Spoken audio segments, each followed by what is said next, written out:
Bueno, bienvenidos, muchas gracias. En primer lugar, a los organizadores de la Feria del Libro Acá en Ñuñoa, a la municipalidad, a la cooperativa de editores de historietas de Chile, Chile Comics, que nos ha permitido estar ocupando este espacio esta tarde. Soy Claudio Álvarez, soy editor de Acción Comics y he tenido el placer de trabajar con quien está aquí a mi lado, Germán Gabler, uno de los dibujantes históricos del cómic chileno. Germán participó junto a Temo Lobos en la revista Rocket, fue además guionista y dibujante de las revistas Jungla, James Bond, Far West, entre muchas otras. Y el año 74 da a luz a este personaje que se llama Jack Kirner, un investigador privado con el rostro del personaje más conocido o del actor más conocido de las películas de acción de esa época, que era Charles Bronson. Este personaje, después de 43 años, vuelve a estar disponible para los lectores chilenos a través de la reedición que estamos haciendo como Acción Comics, y además va a tener una edición muy pronto en Estados Unidos a partir del próximo año. Así que bueno, saludarte, Germán, y comentarte o preguntarte ¿cómo partes en esto de la historieta acá en Chile y cómo era trabajar en la historieta chilena en los años 60? Bueno, mi primera experiencia en historieta empieza el año 65, cuando recomendado por mi amigo Jorge Carballo, Oscar, uno de los grandes dibujantes cómicos que hubo en Chile, me presentaron a Temo Lobos, que en ese momento estaba iniciando la edición de la revista Rocket. Empecé primero haciendo guiones para Rocket y luego tuve el honor de hacer 3 historietas con Temo Lobos. El dibujo a lápiz era mío, el guión, y Temo pasaba tinta. Posteriormente de Rocket, que tuvo una vida lamentablemente corta, derivé hacia las revistas de Far West, de Cowboy, haciendo el Sheriff de los Milagros. Después hice el Muertero, que eran con guiones de Dexter, que era un gran guionista argentino, y después fui pasando por varias revistas, entre ellas El Zorro, Ruta 44, hasta que vino el mayor encargo que tuve yo de parte de la editora Zigzag, que fue cuando me encargaron la edición de las revistas de James Bond. Me tocó traducir 10 de las revistas de Ian Fleming, de las novelas que en ese momento estaban todavía en inglés, y después empezar a dibujar algunas de las historietas y hacer los guiones de los números hasta llegar al número 59, que marcó el fin de la revista. Esta era una revista que tenía un gran tiraje, y no solamente se vendía en Chile, sino que en toda Latinoamérica. Cuando hablamos de grandes tirajes, estamos hablando de una revista que tenía 120.000 ejemplares. Claro, estamos hablando de tirajes importantes respecto a lo que tenemos hoy día, que son tirajes bastante más pequeños. Claro, yo calculo que en Latinoamérica se deben haber vendido unos 300.000 ejemplares de James Bond, porque en Chile se vendía entre 90 y 100.000, pero se vendía también en Argentina, Perú, Paraguay, Brasil, hasta en Centroamérica. Cuando hablamos de James Bond, en esa época, para poner un poco en contexto, estamos hablando de un James Bond que era Sean Connery, que era el del cine en esa época, y además tenemos una particularidad, porque el James Bond hecho en Chile, digamos, el James Bond que usted escribió tiene más, digamos, usted escribió más aventuras de James Bond que Ian Fleming en la práctica, y debe ser una de las personas que en el mundo ha escrito más historias de James Bond. No creo que haya otro guionista que haya escrito una cantidad similar. No sé, se están editando algunos James Bond ahora en Estados Unidos, pero yo hice más de 40 guiones de James Bond de creación propia. Que esto en Chile, que hoy día a nivel internacional además son materia de atención y curiosidad para los coleccionistas de la saga James Bond. En términos de, cuando hablábamos de Temo Lobos, para que la gente que no lo sabe, Temo Lobos, que es el gran dibujante de Mampato Yogu, estamos hablando además de Rocket, de la primera revista de ciencia ficción en historieta que se hacía en Chile, un Temo Lobos previo a lo que era Mampato Yogu. Y estamos hablando de una época en que estaban pasando un montón de cosas. ¿Cómo era la escena? ¿Cómo era el público? ¿La gente leía historieta en las casas? ¿Cómo era en esa época la relación de la gente con la historieta en Chile? Claro, bueno, la historieta empezó a difundirse fuertemente en Chile con la aparición primero de las revistas mexicanas, a principios de los años 50. Y después en Zigzag empezó, digamos, a principios de los 60 a editarse algunas revistas que eran basadas en licencias de Walt Disney. Y esto fue, digamos, tomando más mercado. Todavía no existía la televisión, no había competencia. Y Zig-Zag entendió que había un mercado grande que lo habían creado las revistas mexicanas.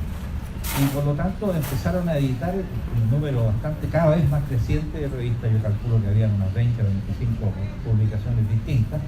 Y la mayor parte tenían un buen tiraje. Las revistas que menos vendían eran del orden de 30 a 35 mil ejemplares. Y estamos hablando además de Chile como centro de exportación de historietas, porque era historieta que salía en Chile, en Colombia, en Ecuador, hay casos en México. A mí me tocó estar hace poco en Rosario, y hay revisterías donde todavía hay revistas chilenas ahí. Se puede encontrar el Dr. Morty, se pueden encontrar capítulos del 007, y se pueden encontrar un montón de las cosas que se hacían acá y que eran tan masivas que incluso se podían exportar. Algo que hoy día es casi impensado. Claro, el departamento de historieta de Zig-Zag era bastante grande. Yo calculo que debían haber sido por lo menos unas 60 personas que trabajaban. Entre dibujantes, guionistas, coloristas, letristas, montajistas, porque a veces había que modificar algunos dibujos. Es decir, había la editorial daba mucho trabajo para los artistas chilenos. De ahí se formaron bastantes dibujantes que después derivaron a otras editoriales, la editorial Pincel, por ejemplo, y que se mantuvieron dibujando. Incluso muchos terminaron dibujando para el extranjero. Bueno, que es básicamente la manera en que tienen hoy día algunos de los dibujantes también para subsistir, en el entendido de que hoy día la industria de historietas básicamente en Chile es muy menor. Germán, ¿cómo se da esta transición? Porque usted tiene la particularidad que ha sido guionista, dibujante, pero además editor. El año 74 usted decide retomar las aventuras de este agente secreto que había sido en un principio James Bond y que ahora muta a un personaje distinto, a un rostro distinto, a un look distinto, porque además pasamos de un look de los años 60 más pulcro a este look de los años 70 con este personaje que es Jack Killer, que podemos ver acá si es que alcanzan a ver, que tiene ya la cara reconocible para la gente que tiene un poquito más de años de Charles Bronson. ¿Cómo es la elección de Charles Bronson como personaje central de esta historieta y cuál fue la recepción de la gente en ese momento? Claro, bueno, en un principio cuando hacíamos James Bond usábamos la cara de Sean Connery y obviamente eso tenía un efecto en las ventas porque era un actor muy conocido y además era el actor que estaba haciendo las películas de Sean Connery. Después de retirarme yo de Zig-Zag y entrar a trabajar en el campo de la industria química, me quedó todavía ese deseo, ¿no es cierto?, de editar algo propio, no conectado con alguna de las editoriales grandes como Zig-Zag o los otras, porque pensé que podía tener más libertad en el proceso creativo. Entonces, el año 74, con un socio, digamos que era un corredor de moto, Vincenzo Cachino, iniciamos la preparación de esta revista.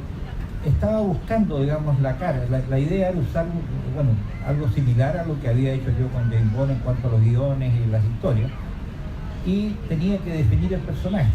Y en ese momento estaba muy en boga este actor Charles Bronson, a quien yo conocía porque en los años 50 había hecho mucho cine clase B, pero que se había destapado con una película en que hacía de un vengador, se llamaba El Vengador Anónimo. Era un personaje muy recio, muy duro. Gran película. Entonces dije, bueno, si me iba bien con la cara de Sean Connery en James Bond, puede que la gente acepte, digamos, la cara de Charles Bronson, que estaba en todos los diarios, en los afiches, y por eso hizo un personaje parecido a Charles Bronson, que calzaba un poco con la filosofía también del personaje, porque el personaje es un agente secreto duro, digamos, despiadado, y muy valiente. Entonces, la imagen cuadraba más o menos con la personalidad de él. Para definir un poco el personaje de Jack Killer, que es el protagonista de esta historieta, estamos hablando de un agente inglés que se hace cargo de los casos, de las misiones que nadie quiere o puede tomar, que responde a esta lógica de James Bond de pertenecer al servicio secreto de su majestad, pero que tiene ciertas licencias en el sentido de que es un poquito más duro probablemente que de lo que era el James Bond original. ¿De dónde nace esa necesidad de hacerlo un poquito más duro, de ir un poquito más allá? ¿Y cómo convive eso también con el hecho de no tener un jefe ahora? Porque ahora usted era el jefe de sus propias historias y definía, digamos, el carácter del personaje sin que nadie le dijera nada. Claro, bueno, en el hecho yo había sido más o menos el jefe de mis historias en James Bond. Es decir, yo tenía muy poco control de la editorial, de repente algunas cosas, pero muy puntuales. pero la verdad que yo decidía cuáles eran los guiones de James Bond, qué es lo que, las misiones que iba a tomar el personaje. Ahora, en el caso de Killer, hay una pequeña diferencia porque es un agente que básicamente trabaja solo. Él toma misiones en las cuales no puede ir con otra gente, sino que tiene él que tomar, digamos, la solución de un caso y lograr, digamos, resolverlo. Entonces, para eso se necesitaba un personaje con mucha determinación, sin ningún grandes escrúpulos en el momento de tener que eliminar a un enemigo. Y además que en esa época ya había un poco más de soltura en cuanto a los guiones, porque yo me acuerdo que una vez en James Bond yo hice una niña en bikini, en bikini, ¿no? Y me llamaron de la dirección para ver si podía dejarlo de una pieza, que podía, digamos, tapar al personaje, y yo me negué, porque yo no iba a cambiar el dibujo, y me lo aceptaron por el nivel de aprecio que había hacia mi persona. Pero en ese momento yo con Killer no tenía ninguna traba para mostrar lo que yo quisiera, más que mi propia escala de valores. Y bueno, eso hizo que el personaje gustara entre la gente. La revista vendió bien, digamos, mientras circuló, es decir, mientras apareció, y tuvimos que terminarla solamente porque había una situación económica muy mala en el país en ese momento, y con una inflación desatada que era prácticamente imposible financiarla. Estamos hablando, bueno, del año 74, los 9 números de Killer disponibles salen en el año 74. ¿Eran mensuales? Quincenales, no es menor. Salen quincenalmente. El año 74 entonces también, en el número 9, cuando usted estaba dibujando el 10, deciden con sus socios no seguir con la revista producto de la presión inflacionaria que había, que era medio complejo seguir con el negocio. Y aquí tenemos un salto hacia el futuro. El año pasado nosotros, casi de manera azarosa, nos conocemos y usted me comenta que está el número 10 de Killer sin terminar.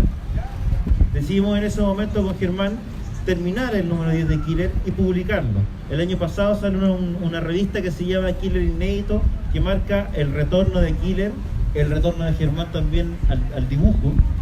Gracias a otros amigos artistas pudimos terminar esa revista, lo que generó varias cosas que nosotros la verdad es que no esperábamos.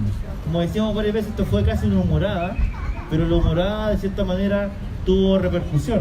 Killer apareció en diarios de Holanda, en portada de Holanda, en diarios de México, Brasil y un par de países más que se me escapan, y tuvo repercusiones en redes sociales que llevaron a que un personaje, un editor norteamericano llamado Bill Cunningham de la editorial Pulp 2.0, haciendo una investigación respecto de Charles Bronson para el libro sobre una película, se percatara de que años atrás había un cómic con un personaje muy parecido a Charles Bronson publicado en Chile. Después de mucho conversar y de mucho negociar, próximo año vamos a tener este libro y varios de estos libros y la serie completa de Killer editada en Estados Unidos.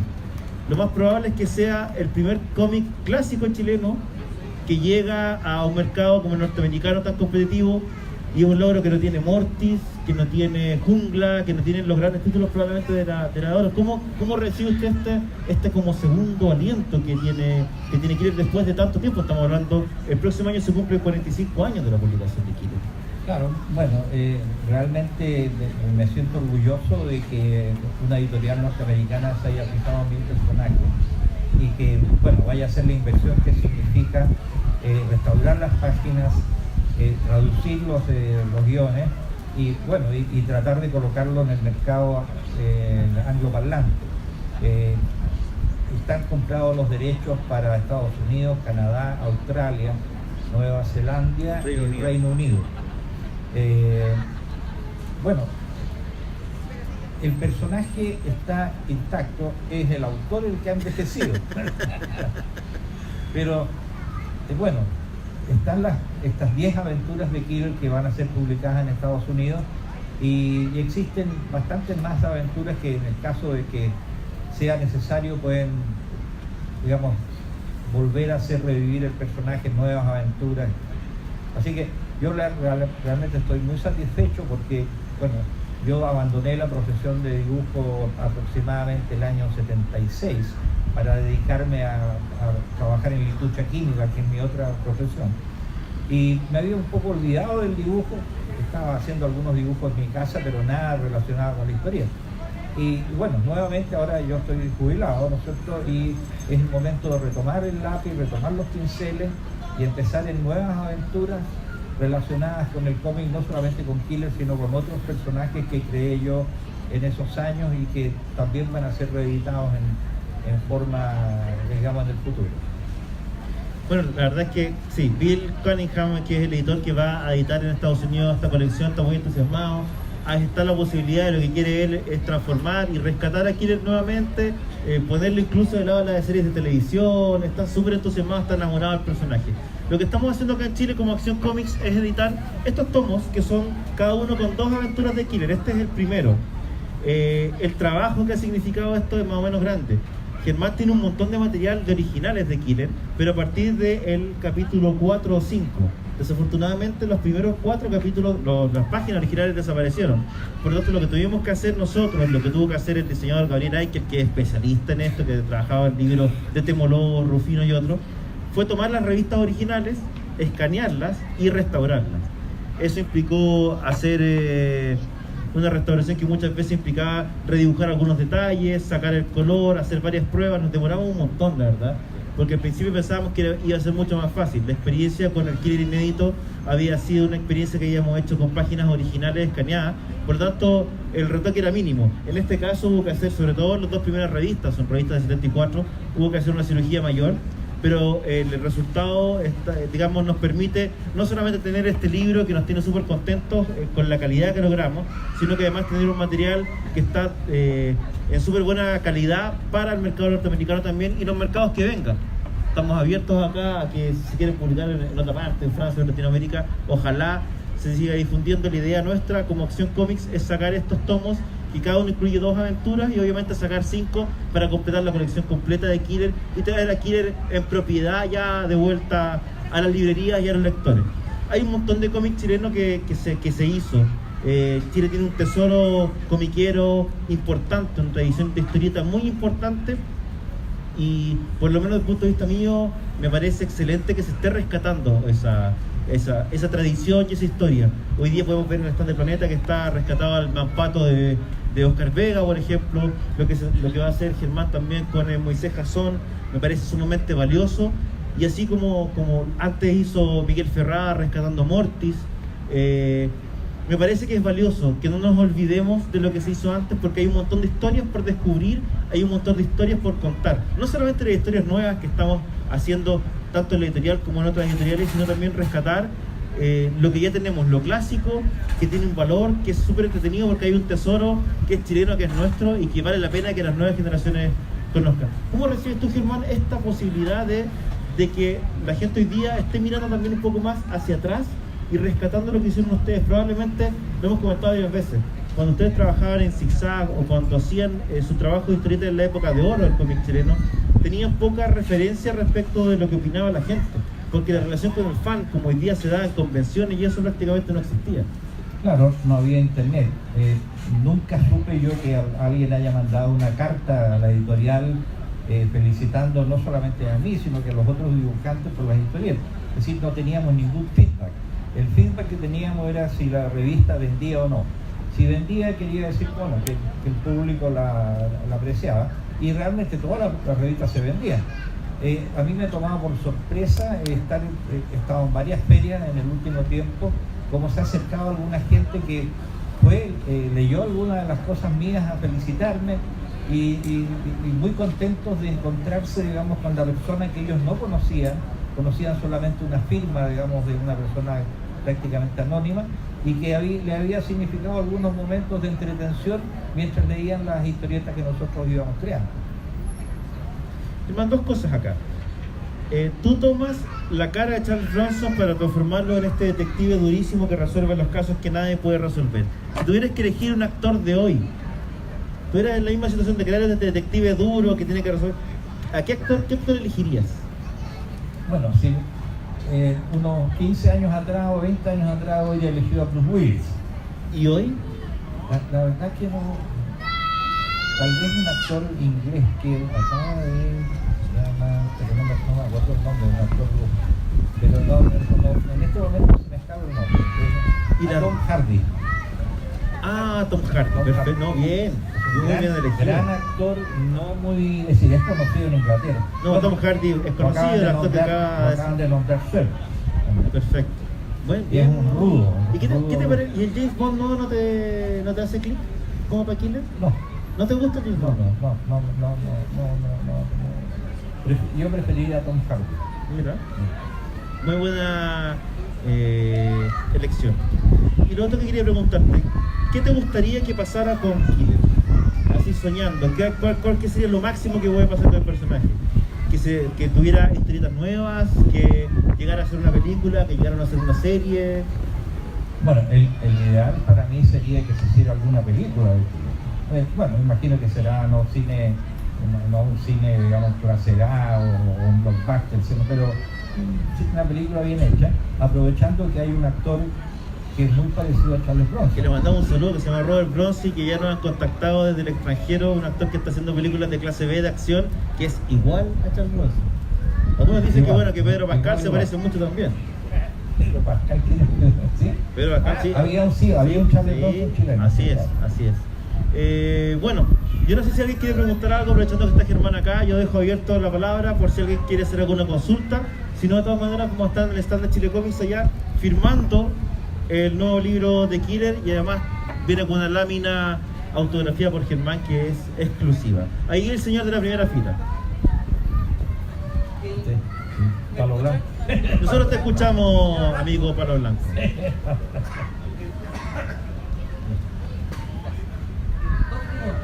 Una artística y una técnica. Cuando hacías Killer, me acabo de enterar que Killer era quincenal. Yo soy de esa época, digamos, yo veía y tuve Killer, pero uno no tenía conciencia de que las revistas aparecían toda la periodicidad, uno llegaba y las compraba. O sea, tú escribías y dibujabas 2 revistas al mes. Claro, lo que pasa es que yo empecé a dibujar Killer en el año 73. Tenía volumen. Claro, tenía, digamos, empecé primero a juntar material para justamente no tener problemas, digamos, de tener que sacar 2 revistas al mes. En general yo era un dibujante bastante rápido, pero nunca logré hacer más allá de 40 páginas mensuales. Y aquí tenían que ser 64 páginas. Pero en una etapa de Killer yo trabajé con otro dibujante que era José Orellana. Entonces yo hacía un lápiz bien trabajado, bien definido, y él pasaba la tinta, porque de otra forma era imposible sacar la revista acá. La pregunta,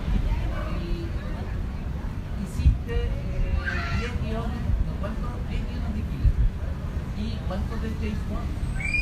40. 40 guiones de James Bond. Es decir, eran 59 y eran 13 novelas, 46 guiones.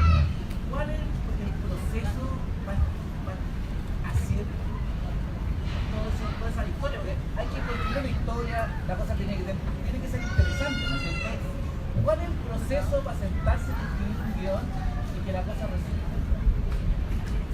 Bueno, yo desde chico, primero debo haber leído miles de revistas de cómics, debo haber visto miles de películas y leí miles de novelas, pero miles, no estoy hablando de 200, 300 novelas. Por ejemplo, me leí la colección completa de Emilio Salgari, 80 tomos. Me leí todo lo que era Alejandro Dimas, todo lo que era Julio Verne.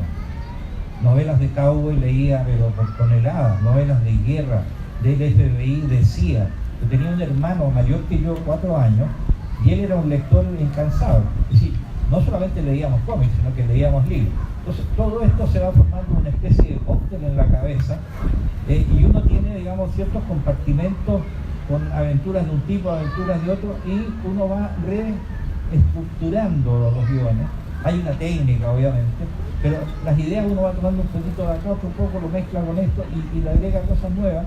No hay, en el cine, por ejemplo, se dice que hay 4 o 5 ideas básicas y que el talento de los guionistas es transformar esas ideas en un producto nuevo. Eso es un poco pero la verdad que no tengo una explicación muy racional para eso. Yo hacía guiones de ciencia ficción, hice guiones de cowboy, adapté historietas famosas a la cómic, hice guiones de guerra, hice guiones del Zorro, es decir, de todo tipo, porque había leído además todo tipo de novelas y leído todo tipo de historietas y visto todo tipo de películas. Y uno es como una esponja, va absorbiendo todo lo que va viendo, todo lo que va leyendo. Esa es la explicación que puedo dar. ¿Alguien más quiere preguntar? Aquí el caballero. Muchas gracias por la pregunta. Don Tomás, buenas tardes, un gusto conocerlo. Una consulta.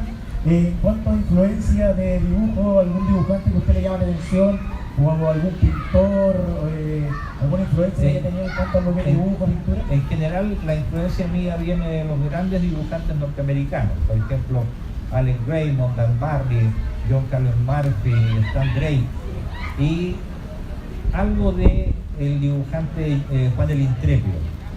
El dibujo nuestro es más bien realista. Hoy día el dibujo ha cambiado, el dibujo de historieta es un dibujo más económico en cuanto a trazo, de buena calidad también, porque lo apoya mucho el color. En esa época nosotros no teníamos mucho apoyo de color, y además la mayor parte de los dibujantes norteamericanos dibujaban para los diarios en blanco y negro.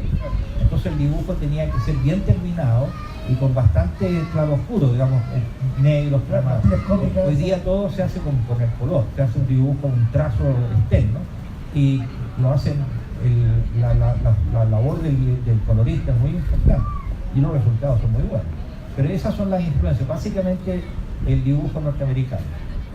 Muchas gracias. ¿Alguien más tiene alguna pregunta para Germán?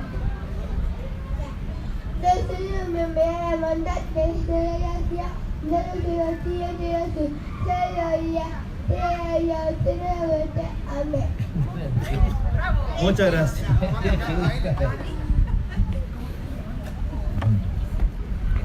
Bueno. Perfecto, Germán. Bueno, vamos a ir cerrando ya. Le agradecemos a todos por supuesto que nos estén acompañando acá en el lanzamiento. Para ir cerrando, ¿vas a estar en enero también en una feria en Las Condes? Sí, vamos a estar en la feria en Las Condes los primeros 3 fines de semana de enero, viernes, sábado y domingo, en el Instituto Cultural de Las Condes, frente al Estadio Italiano. Ahí vamos a estar presentando, bueno, Killer, vamos a reeditar Los Cuatro de la Alborada, que es una historieta que es bastante apreciada, digamos, por un público determinado, que apareció en la revista Manpato.